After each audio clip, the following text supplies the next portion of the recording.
You're here because most likely your game sucks. And don't worry, my game has sucked too. And what I want to talk about with you all is the question I get all the time from GMs is, my game sucks or there's something frustrating going on. Like, how do I fix it? What should I do? My group's at odds with each other. Like, don't worry, I've been there. We've all been there.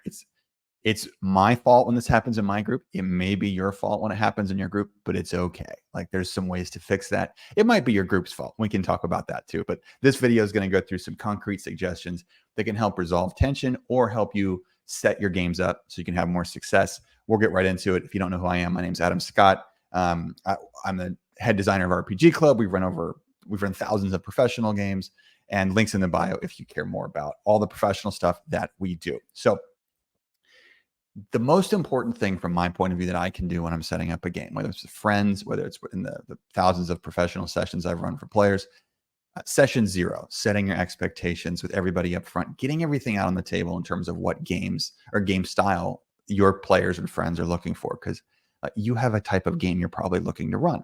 Your friends might have a type of game they're looking to play in, and it's okay to talk about that ahead of time. Do you want to run more combat-focused games? Do you want to do more exploration? Do you want to do more role play? My perspective is, when I don't think about those things personally, my group struggles. So ahead of time, I would encourage you to think about that ahead of time. What type of adventure is this going to be? And after you share that with your players, like, here's the general take on where we might be headed. It's great to ask them, or you could ask them first, what are you looking for? And then potentially tailor your approach to their styles. A little more seasoned GMs tend to do better with that approach, but it doesn't really matter. As long as you think about it and share it with them before the gameplay starts, it's a great way to reduce tension as you get down the road, because you're going to get out in front of it.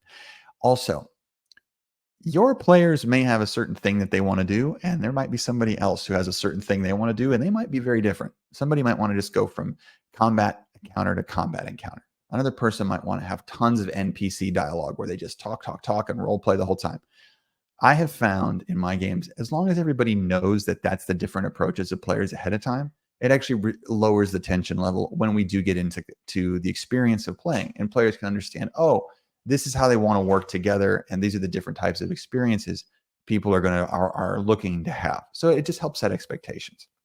Now, I have found it personally very important with players to talk to them and say, hey, your character needs to have another reason to need the party. If you want to reduce tension in your game, at least for me in my games, I found it really effective to have characters need one another in some way, or to have them need the whole party for some reason, because this connects and unites people in terms of their gameplay.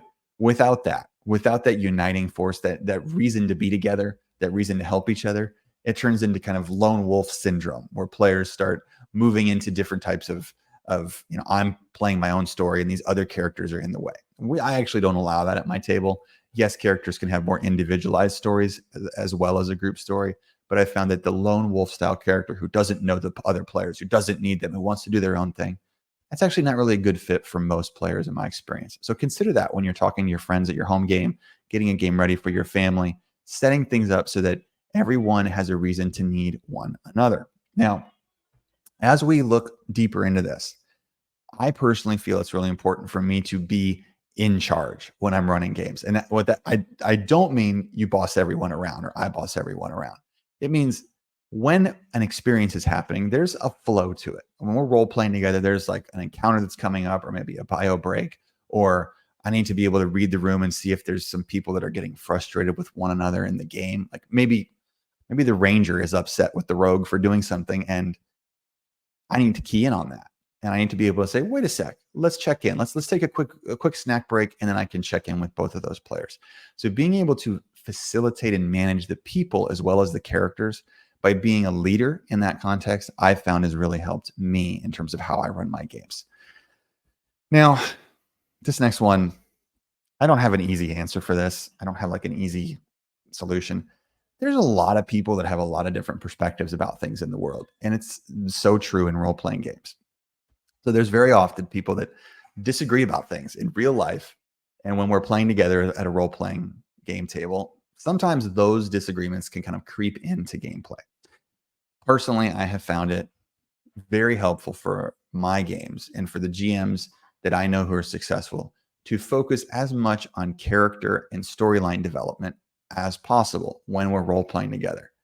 That's not to say I overstep and tell people, you can't talk about this or you can't talk about this, especially in between game. But in the game session, I do my best to redirect players and say, hey, we're going to focus on the story. And let's get back to what we're doing. That's why we're all here. And I found that if I've set expectations clearly ahead of time with a strong session 0, and I've reinforced those through kind of reading the room and seeing how people are feeling, it allows me to give gentle nudges to players and say, oh, you're talking about the political election. That's really good. I'm glad you have some perspective on that, but that doesn't impact what's going on in the realm. So let's get back to it here. Like, just a nice little reminder. Usually people will be like, oh, okay. And they can kind of nudge their way back. So being able to kind of sniff that out ahead of time, I've found has been helpful, and give little reminders to people. Another way to really help keep players focused and reduce tension, and this one is true for the thousands of kids sessions I've run, the thousands of adult sessions I've run, give people the spotlight. So like, move the spotlight, and it allows players to feel engaged. I have found the number one thing that gets players frustrated or creates group tension is actually, as the GM, if I am favoring one person above anybody else at the table, because players are there to play and to act and contribute usually. And even if a player doesn't want to do anything besides just share what their character is feeling or ask a question about the storyline, I have found from my games that just moving the spotlight and making sure everyone gets a turn helps reduce tension almost completely, because then everyone feels heard. And that's why people are playing. Usually they want to feel heard or at least included. And that's a great way to let them feel included. So that's this concrete thing that I do to check myself and say, all right, have I moved the spotlight? Has everyone gotten a chance? Have I checked in game with everybody this time around the table?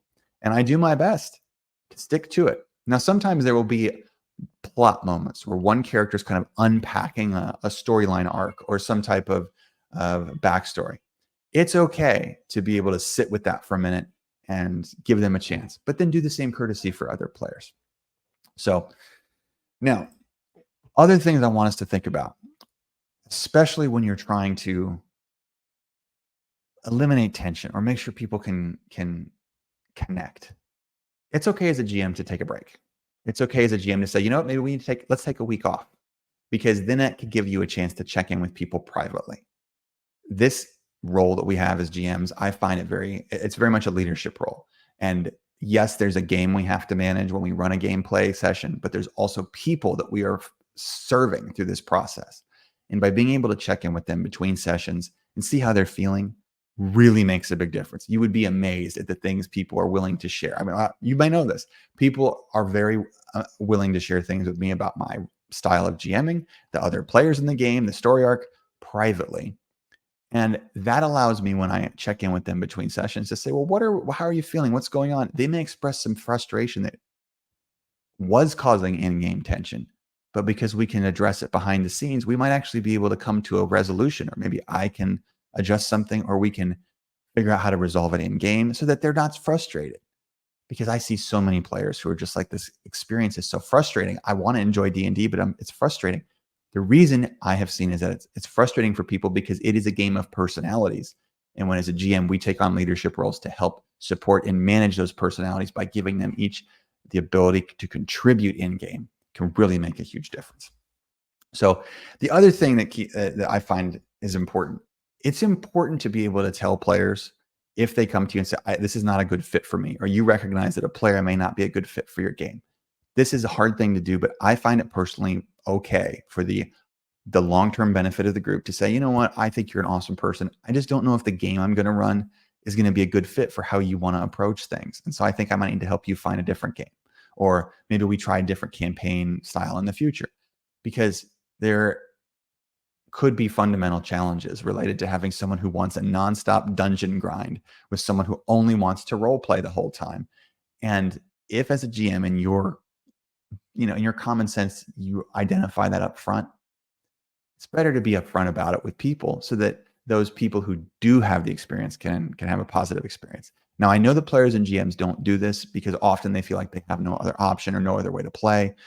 That's part of the reason we created RPG Club. So if you're a player, you're trying to find a game, we do live online game experiences with, we've got tons of GMs that have run games. I think we've done over 17,000 sessions now. So that's a solution. That's the reason why we created RPG Club. So if you're interested, the link's in the bio. We're always looking to try to provide help and support to the community so that you can find a good game that fits your style. If this has been helpful, if this is something, if you have a question, consider dropping it below, or you have something you want to add, feel welcome to share it below. Let me know if there's another piece of content I could create for you that you might find helpful. Always consider liking, sharing, and subscribing, not for my ego, but because actually it helps spread this content, this channel, to other people who might have the same questions that you do. So my name's Adam Scott for RPG Club. I appreciate you being here, and I look forward to seeing you again next time.